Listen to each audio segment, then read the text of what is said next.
ಇನ್ನು ಮಹಾರಾಷ್ಟ್ರದ ಪಶ್ಚಿಮ ಘಟ್ಟ ಪ್ರದೇಶದಲ್ಲಿ ಮಳೆಯ ಆರ್ಭಟ ಸ್ವಲ್ಪ ಜೋರಾಗಿದೆ. ಹಾಗಾಗಿ ಕೃಷ್ಣಾ ನದಿಯ ಒಳಹರಿವು ಒಂದೇ ದಿನದಲ್ಲಿ ಭಾರೀ ಏರಿಕೆ ಕಂಡಿದೆ. ಕೃಷ್ಣಾ ನದಿಗೆ 10,000 ಕ್ಯೂಸೆಕ್ನಷ್ಟು ನೀರು ಒಳಹರಿವಿದೆ. ಈಗ ವೇದಗಂಗಾ, ದೂದ್ಗಂಗಾ ನದಿಗಳ ಒಳಹರಿವು ಹೆಚ್ಚಳವಾಗಿದೆ. ನಿಪ್ಪಾಣಿ, ಚಿಕ್ಕೋಡಿ ತಾಲೂಕಿನಲ್ಲಿ ಸೇತುವೆಗಳ ಜಲಾವೃತವಾಗಿದೆ. ಅಪಾಯದ ಮಟ್ಟ ಮೀರಿ ಹರಿತಾ ಇದೆ ಈಗ ಕೃಷ್ಣಾ ನದಿ ತೀರದಲ್ಲಿ ಅಲರ್ಟ್ ಆಗಿದ್ದಾರೆ ಜಿಲ್ಲಾಡಳಿತದ ಅಧಿಕಾರಿಗಳೆಲ್ಲರೂ ಕೂಡ.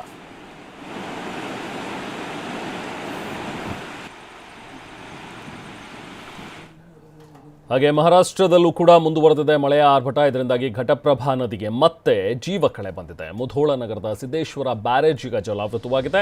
ಬಾಗಲಕೋಟೆಯ ಮುಧೋಳ ನಗರದಲ್ಲಿರುವಂತಹ ಬ್ಯಾರೇಜ್, ಘಟಪ್ರಭೆಗೆ ಅಡ್ಡಲಾಗಿ ಕಟ್ಟಿರುವಂತಹ ಈ ಸಿದ್ದೇಶ್ವರ ಬ್ಯಾರೇಜ್ ಏನಿದೆ, ಅದರ ತುಂಬ ಈಗ ನೀರು ಹರಿತಾ ಇದೆ.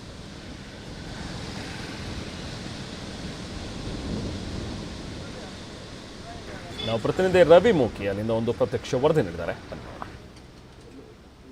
ಮಹಾರಾಷ್ಟ್ರದ ಪಶ್ಚಿಮ ಘಟ್ಟದಲ್ಲಿ ಮತ್ತೆ ಮಳೆ ನಿರಂತರವಾಗಿ ಸುರಿಯುತ್ತಿರುವ ಹಿನ್ನೆಲೆಯಲ್ಲಿ ಮತ್ತೆ ನದಿಗೆ ಜೀವಕಳೆ ಬಂದಿದೆ ಅಂತ ಹೇಳ್ಬೋದು. ಘಟಪ್ರಭಾ ನದಿಯ ನೀರಿನ ಪ್ರಮಾಣ ಮತ್ತಷ್ಟು ಏರಿಕೆಯಾಗಿದೆ. ಆ ಒಂದು ದೃಶ್ಯವನ್ನು ನಾವು ತೋರಿಸ್ತಾ ಇದ್ವಿ. ಸದ್ಯ ನಾವಿರೋದು ಬಾಗಲಕೋಟೆ ಜಿಲ್ಲೆ ಮುಧೋಳ ನಗರದ ವ್ಯಾಪ್ತಿಯಲ್ಲಿರುವಂತಹ, ಅಂದ್ರೆ ಮುಧೋಳ ನಗರ ಸಮೀಪದಲ್ಲಿರುವಂತಹ ಒಂದು ಘಟಪ್ರಭಾ ನದಿಯ ದೃಶ್ಯವನ್ನು ತೋರಿಸ್ತಾ ಇದೀವಿ. ಅಂದ್ರೆ ಇದನ್ನ ಈ ಒಂದು ದೃಶ್ಯವನ್ನು ನೋಡಿದ್ರೆ ನಿಜವಾಗ್ಲೂ ಕೂಡ ಎಲ್ಲರಿಗೂ ಕೂಡ ಸಂತಸವಾಗುವಂತಹ ಒಂದು ಚಿತ್ರಣ ಇಲ್ಲಿ ಕಂಡು ಬರ್ತಾ ಇದೆ. ಯಾಕಂದ್ರೆ ಕೆಲವು ದಿನಗಳ ಹಿಂದಷ್ಟೇ ಮಹಾರಾಷ್ಟ್ರದಲ್ಲಿ ಮಳೆ ಪ್ರಮಾಣ ಕಡಿಮೆ ಆಗಿದ್ದರಿಂದ ಘಟಪ್ರಭಾ ನದಿಯ ನೀರಿನ ಪ್ರಮಾಣ ತುಂಬಾನೇ ಇಳಿಕೆಯಾಗಿತ್ತು. ಅಂದರೆ 15,000 ಕ್ಯೂಸೆಕ್ ಇದ್ದಷ್ಟ ನೀರು ದಿಢೀರ್ನ 750 ಕ್ಯೂಸೆಕ್ಗೆ ತಲುಪಿತ್ತು. ಇದರಿಂದ ರೈತರಿಗೆ ಭಾರಿ ಪ್ರಮಾಣದ ಆತಂಕ ಎದುರಾಗಿತ್ತು. ಯಾಕಂದರೆ ಇಷ್ಟು ನೀರು ಕಡಿಮೆ ಆದರೆ ಮುಂದೆ ನಮಗೆ ದನಕರುಗಳಿಗೆ ನೀರು ಹೇಗೆ ಮತ್ತು ನಮ್ಮ ಕೃಷಿಗೆ ಏನು ಮಾಡೋದು ಅನ್ನೋ ಒಂದು ಚಿಂತೆ ರೈತರನ್ನು ಕಾಡ್ತಾ ಇತ್ತು. ಆದರೆ ಸದ್ಯದ ಮಟ್ಟಿಗೆ ಖುಷಿಯ ವಿಚಾರ ಏನು ಅಂತಂದರೆ ಮಹಾರಾಷ್ಟ್ರದಲ್ಲಿ ಮತ್ತೆ ಮಳೆ ಆರಂಭ ಆಗಿದೆ. ಆ ಒಂದು ವಿಚಾರಕ್ಕೆ ಸಂಬಂಧಪಟ್ಟಂತೆ ಹೇಳಿದ್ರೆ ಆ ಒಂದು ಮಳೆ ಕಾರಣದಿಂದನೇ ಈಗ ಘಟಪ್ರಭಾ ನದಿಗೆ ಮತ್ತಷ್ಟು ನೀರು ಹೆಚ್ಚಿನ ಪ್ರಮಾಣದಲ್ಲಿ ಹರಿದು ಬರ್ತಾ ಇರುವಂಥದ್ದು. ಘಟಪ್ರಭಾ ನದಿಯ ಒಂದು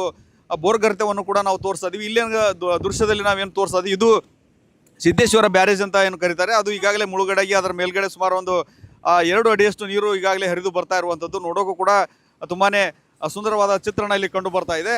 ಅದರ ಜೊತೆಗೆ ಪ್ರಮುಖವಾಗಿ ಹೇಳ್ಬೇಕಂತಂದ್ರೆ ಇನ್ನೊಂದು ಆತಂಕಕಾರಿ ವಿಚಾರ ಅಂತಂದ್ರೆ, ಇಷ್ಟೆಲ್ಲ ನದಿಗೆ ನೀರು ಹೆಚ್ಚಿನ ಪ್ರಮಾಣದಲ್ಲಿ ನೀರು ಬರ್ತಾ ಇದೆ, ಎಲ್ಲರೂ ಕೂಡ ಸಂತಸದ ವಿಚಾರ. ಆದರೆ ಒಂದು ಆತಂಕಕಾರಿ ವಿಚಾರ ಅಂತಂದ್ರೆ, ಈ ನದಿಗೆ ಮುಧೋಳ ನಗರದ ಕಲುಷಿತ ನೀರು ಬಂದು ಸೇರ್ತಾ ಇದೆ. ವಿವಿಧ ಬಡಾವಣೆಯ ಚರಂಡಿ ನೀರನ್ನ ಈ ನದಿಗೆ ಹರಿಬಿಡುವಂತ ಕೆಲಸವನ್ನ ಮಾಡ್ತಾ ಇರುವಂತದ್ದು ನಿಜವಾಗ್ಲೂ ವಿಪರ್ಯಾಸ ಅಂತ ಹೇಳ್ಬೋದು. ಇಲ್ಲಿನ ಸ್ಥಳೀಯ ಸಂಸ್ಥೆ ಅಂದ್ರೆ ನಗರಸಭೆ ಅಧಿಕಾರಿಗಳು ಇಷ್ಟೆಲ್ಲ ಆಗ್ತಾ ಇದ್ರು ಕೂಡ ಕಣ್ಮುಚ್ಚಿ ಕುಳಿತಿದ್ದಾರೆ ಅನ್ನೋದೇ ತುಂಬಾನೇ ವಿಪರ್ಯಾಸ. ಸ್ಥಳೀಯರು ಅನೇಕ ಬಾರಿ ಈ ಬಗ್ಗೆ ಮನವಿ ಮಾಡಿದ್ರು ಕೂಡ ಯಾವುದೇ ರೀತಿ ಕ್ರಮವನ್ನ ಕೈಗೊಳ್ತಾ ಇಲ್ಲ. ಅಷ್ಟೊಂದು ಬೇಜವಾಬ್ದಾರಿತನ ಮತ್ತು ನಿರ್ಲಕ್ಷ್ಯತನವನ್ನ ತೋರ್ತಾ ಇದ್ದಾರೆ. ಅದನ್ನ ಈ ಒಂದು ಕಲುಷಿತ ನೀರು ಈ ನದಿಗೆ ಸೇರ್ಪಡೆಯಾಗುವುದನ್ನ ತಡೆಯುವ ಕೆಲಸ ಆಗಬೇಕಾಗಿದೆ. ಇಲ್ಲದಿದ್ರೆ ಜಲಚರ ಜೀವಿಗಳಿಗೆ ತುಂಬಾನೇ ಇದು ಆಪತ್ತು ತಂದೊಡ್ಡಲಿಕ್ಕೆ ಕಾರಣ ಆಗುತ್ತೆ ಅಂತಾನೆ ಹೇಳ್ಬೋದು.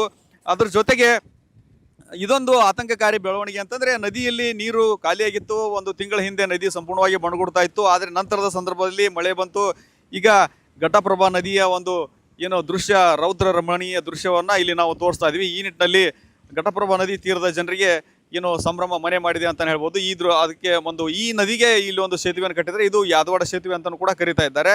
ಹೆಚ್ಚಿನ ಪ್ರಮಾಣದಲ್ಲಿ ನೀರು ಬಂದಂಥ ಸಂದರ್ಭದಲ್ಲಿ ಈ ಸೇತುವೆ ಪ್ರತಿ ವರ್ಷವೂ ಕೂಡ ಮುಳುಗಡೆ ಆಗುತ್ತೆ. ಸದ್ಯದ ಮಟ್ಟಿಗೆ ಅಂತಹ ಯಾವುದೇ ಆತಂಕ ಇಲ್ಲ ಅಂತ ಹೇಳ್ಬೋದು. ಒಟ್ಟಿನಲ್ಲಿ ಹೇಳೋದಾದ್ರೆ ಮಹಾರಾಷ್ಟ್ರದಲ್ಲಿ ಮತ್ತೆ ಮಳೆ ಆಗ್ತಾ ಇರುವಂಥದ್ದು, ಒಂದು ಕಡೆ ನದಿಗೆ ಜೀವಕಳೆ ಬಂದಿದೆ. ಅದರ ಜೊತೆಗೆ ನದಿಗೆ ಜೀವಕಳೆ ಬಂದಿರೋದ್ರ ಜೊತೆಗೆ ರೈತರ ಮುಖದಲ್ಲೂ ಕೂಡ ಮಂದಹಾಸ ತರೋದಕ್ಕೆ ಇದು ಕಾರಣವಾಗಿದೆ. ಕ್ಯಾಮ್ರಾಮನ್ ಬಾಪು ಜೊತೆ ರವಿ ಮೂಕಿ, TV9 ಬಾಗಲಕೋಟೆ.